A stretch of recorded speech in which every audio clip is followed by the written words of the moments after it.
ጌታ ብቻ ስለወደድኩኝ ጌታን ስለወደድኩኝ መሄድ እንዳለብኝና ምን ማድረግ እንዳለብኝ እና እኔም አብሬሽ አልቅሻለሁ። በጣም ነው የሚያሳዝነው። የአንቺ ሲገርመኝ ደግሞ የጋዜጠኛው አብሮ ማልቀስ አስከፋል። አዲስ ፊልም ሰው በእውቀት በብስለት ምቁ ዘማሪ ያውዝቋ እንችላል።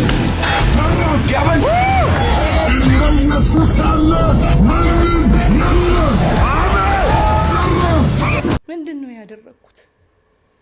ምን አደረኩ? ኢየሱስን ከመውደድ ውጭ ለኢየሱስ ልዘምር ከማለት ውጭ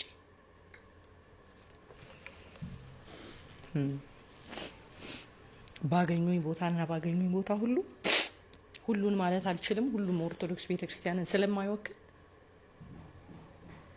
ግን ለመግደል በቃ እቺን እንደው ደፍቶ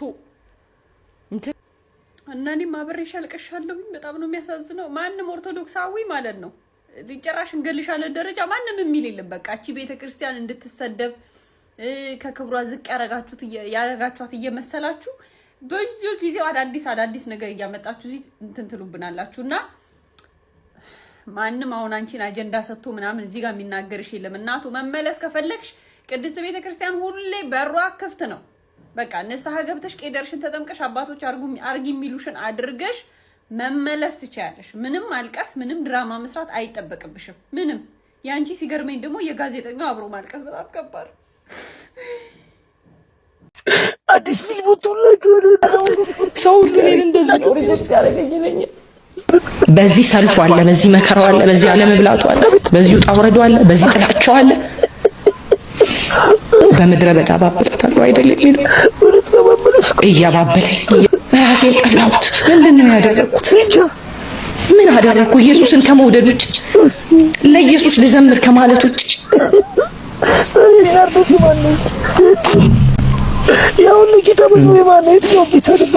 ባገኙኝ ቦታና ባገኙኝ ቦታ ሁሉን ማለት አልችልም። ሁሉም ኦርቶዶክስ ቤተክርስቲያንን ስለማይወክል ደፍቶ እንትን የሚል ጠፋ። ኦርቶዶክስ ቤተክርስቲያን ወጥቻለሁኝ። ለምን ወጣ ስትለው አይዛ ክርስቶስ አልተሰበከም ብሎ ነው የሚወጡት። እኔ እዚህ ተሰብኳል አልተሰበከም ለሚለው ቤተክርስቲያንን ጠንቅቄ እንደው በግምት በመላምት በሐሳብ ሳይሆን ተምሬ አውቄ ጠንቅቄ ስለማቃት ክርስቶስ እንዴት አድርጋ በምን መጠን እንደሰበከችው ጥንቅቅ አድርጌ ስለማቅ የሞላ አይምሮ ያረፈ ህሊና ይዤ ነው የምኖረው። እነዚህ ሰዎች ክርስቶስ አልተሰበከም ብለው ከወጡ ወጡበት ቦታ ላይ ወንጌሉን መልእክታቱን ሐዲስ ኪዳኑን እያብራሩ እየፈተፈቱ ያንን እዚህ ታፈነናል፣ ክርስቶስ ጠምቶናል፣ እርቦናል፣ እሱን መስበክ አለብን ብለው የወጡ ሰዎች ሚዲያ ላይ ቁጭ ብለን ተመልከታቸው። በቃ ይህን ሲያብጠለጥሉ፣ ሲሳደቡ፣ ሲያንቋሽሹ ኦርቶዶክሳዊ ተዋሕዶ ቤተክርስቲያን ደግሞ ዳቦን ከነመሶቡ፣ ደመናውን ከነዝናቡ፣ ንጉሱን ከነሰራዊቱ፣ ዛፉን ከነቅርንጫፉ፣ አምላኪና ተመላኪ፣ ሰጭና ተቀባይ፣ ንጉስና ወታደር ሳይምታታባት ጠንቅቃ ይኖረች ቤተክርስቲያን። መጋቢ ሐዲስ እሸቱ አለማየሁ በእውነት ቃለ ሕይወት ያሰማልን፣ የአገልግሎት ዘመኖትን በእድሜ በጤና ይጠብቅልን። እንዲህ ባለ መልኩ ቅድስት ኦርቶዶክስ ተዋሕዶ ቤተክርስቲያን ወንጌልን ትሰብካለች። እነዚህ ሰዎች ግን እለት እለት ወንጀል እንጂ ወንጌል የላቸውም። ምን ጊዜም ኦርቶዶክስ ቤተክርስቲያንን የሚያንቋሹ የሚሳደቡት ያው ቢዝነስ ነው፣ ሽቀላ ነው። አንድም ደግሞ ዓላማ ስላላቸው ተልእኮ ስላላቸው የአውሮፓውያን የሚመደብላቸው በጀት ኦርቶዶክስ ቤተክርስቲያንን እንዲፈትኗት እንዲታገሏት የሚደረገው ጥረት አንዱ አካል ስለሆነ ማለት ነው። እነዚህ ጥቁር ፕሮቴስታንት ለነጮቹ ፕሮቴስታንት ታዛዥና ባሪያ ገረድ ናቸው።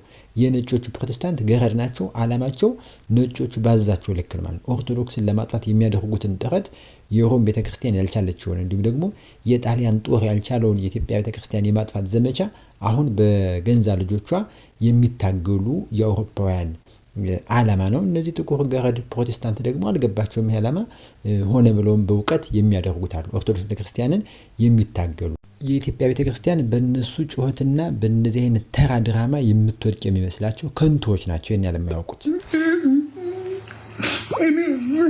ጌታ ብቻ ስለወደድኩኝ መሄድ እንዳለብኝና ምን ማድረግ እንዳለብኝ እማውቀው አንድ ነገር ብቻ ነው። እሱም ኢየሱስን ነው። በቃ ጠራዋለሁ።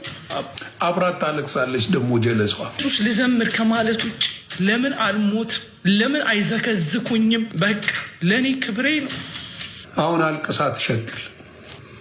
ጌታ ኢየሱስን ብቻ ላምልክ ስላልኳቸው ኦርቶዶክስ ሌላ ምንድን ነው የምታመልኪው? ንገሩኝ እስቲ ኦርቶዶክሶች፣ ሌላ የምታመልኩት አለ እንዴ? እኔ የማላውቀው አለ አምልኮ አምልኮ ሌላ አለ። ኦርቶዶክስ ጋር አምልኮ ለጌታ ነው። አምልኮ ስላሴ ነው። አምልኮ ሌላ ቦታ የታለ? ክርስቶስ መንገድ ላይ ሲያዩኝ ይተፉብኛል። ተበላበት። ዘርፌ ትዝታው በጋሾ የሚባሉ 3 ግለሰቦች የበታችኝነት ስሜት የሚያሰቃያቸው ኦርቶዶክሳዊት ቅድስት ክርስቲያን ናፍቆቷ የሚያንገበግባቸው ከኦርቶዶክስ ክርስቲያን መውጣታቸው በበደላቸው በጥፋታቸውም ቢሆን የሚያንገሸግሻቸው ስለሆነ ዛሬም ድረስ የእሳት እግር ሆኖባቸው ያቃጥላቸዋል፣ ይበላቸዋልና በተለያየ ጊዜ እየመጡ ኦርቶዶክስ ቤተክርስቲያንን ለማንቋሸሽ ለመሳደብ ይሞክራሉ። ሆኖ ብሎ ደግሞ ትልልቅ በዓላት ሲመጣ ልክ አሁን ዛሬ እንግዲህ ዘርፌ የዐቢይ ጾም መግባቱን ተከትላ ይሄንን አደርጋለች። ባለፈው ትዝታው ሳሙኤል ከዮናታን ጋር ደግሞ ያደረጉት የቁልቢ ገብርኤል በሚከበርበት ታኅሳስ ገብርኤል በሚከበርበት ነበር። በጋሹም እንዲህ ያለ ነበር። ያኛው በጋሻው ነደደች፣ ካሴቴን ስላቃጠሉ ሻሸመኔ ነደደች፣ ኦርቶዶክስ ነደደች ብሎ አንጀቴ ቅቤ ጠጣ ብሎ አረመኔነቱን አሳየ። ያቺን ነገር አቧራ ለማንሳት አሁን መጣሽና እኔ ኦርቶዶክስ ነው እንዴ ገለቴ ነው አለቀሽ ነው። ሰዓቱን አላወቅሽም። እንዴውን ይማኛል ያራድዬ ልጅ ይባንድናል። ከ5 ዓመት በኋላ መጣሽ ተተፋብሽ። አሁንስ ለምን አይተፉብሽ? ወደዚህ ድሮ ከተፉብሽ አሁንስ ለምን አይተፉብሽ? ከመኪና ወጥተሽ 75 ማይል እየሄዳለች። የሰማሁት ደግሞ 9 ዓመት ሆኗታል ጭራሽ። ዘራፍ ያበል እንደ ኢየሱስ ያለ ማንም የለም። አሜን። ዘራፍ ችግሩ እናንተ ኮፒ ሊንክ አታረጉማ። ሰው ሞገሱን ሲያጣ መክሊት ካገኘበት ከስንዱ መቤት ከእውነት ቤት ሲወጣ ጽድቅና ኃጢአቱ እንዲምታታበታል። የትትናን አምላክ ስሙን እየጠራ ዘራፍ ይልበታል። መፎከር ያማረው መሸለል ያማረው ጦር ሜዳ ውስጥ ገብቶ መመከት በጋሻው ከአዳራሽ ውስጥ ወጥቶ መሄድ ነው ከዋሻው። እና ይሄን የመሰለ ወኔ በቁም ታጥቀህ ሽለላን የሚያክል መክሊት ተገልጦልህ ወንጌል ልስማ ብሎ የመጣን ምስኪን ህዝብ አንተ ዘራፍ እያልክ ከምታስፈራራው ለምን ጫካ አትገባም? ፉከራና ወኔ በዱር ነው የሚያምረው። ቸሩ ሆይ ናና፣ ቸሩ ሆይ መድኃኒዓለም ናና ስንል ለምን ጠራው ተባለ? አማኑኤል የለም የሚሳነው ላ ሲስተሪው ስትዘምር ውጭ ተባለች።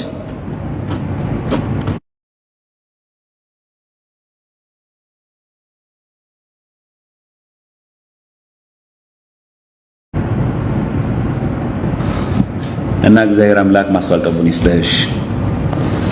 እና በተለያየ መንገድ አሁን ህይወትሽንን በማቆሸሽ ከዚህ ብትርቂ ጥሩ ነው። ይሄን ዐቢይ ጾም ተጠቀሚበት። ባይሆን ፖለቲካውን ተይና ይሄ ድራማ ምናምን ቀረ። አሁን ኢየሱስ ስታራኛ ትባረራለህ ምናምን በማይክ አሁን አረጀ። በቃ ይሄ ቀረ እኮ በቃ አለቀ። ይሄኛ ኢየሱስ ስታራ እንዴት ትባላለህ? ስም ይጠፋል ይባላል አሉ እንደዚህ አሉ ምናምን እሷን ቀረ። በቃ ይሄ አረጀ አካሄድ ነው። በቃ አሁን ህዝብ እኮ ነቅቷል እኮ እንዴ። አብዴት አድርጊ እንጂ ራስሽን እንዴ ፋራቶኝ እንጂ እንዴ ከተማ ልጅ አይደለሽ እንዴ አንቺ ነቃቤ እንጂ እንዴ። ይሄ ደብራል በእውነት በቃ ነቃ ብለሽ እንትን በይ አገናዝቢ አንብቢ እንጂ ወጣቱ ራሱ ምን ይልሻል ሲሰማሽ ራሱ እንዴ ማንበብ እየተቻለ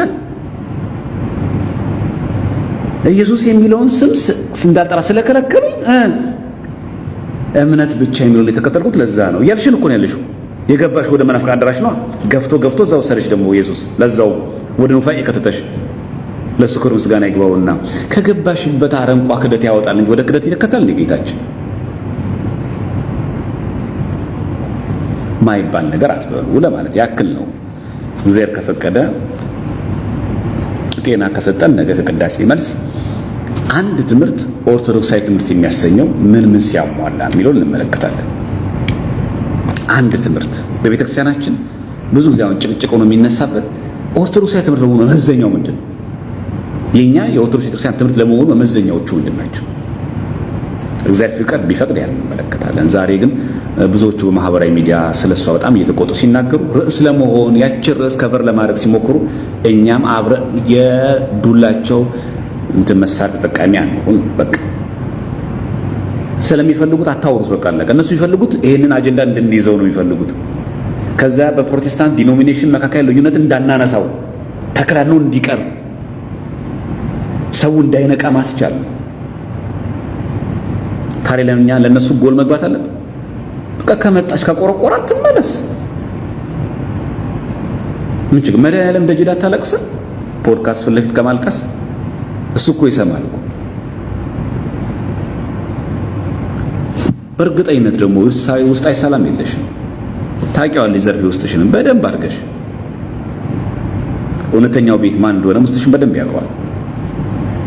የጊዜው ክብር፣ የጊዜው ዝና፣ የጊዜው መደነቅ የሚጠቅም ይመስላል፣ ግን በኋላ ባዶ ነው የሚቀረው። ማንም አጠገብ አይቆምም።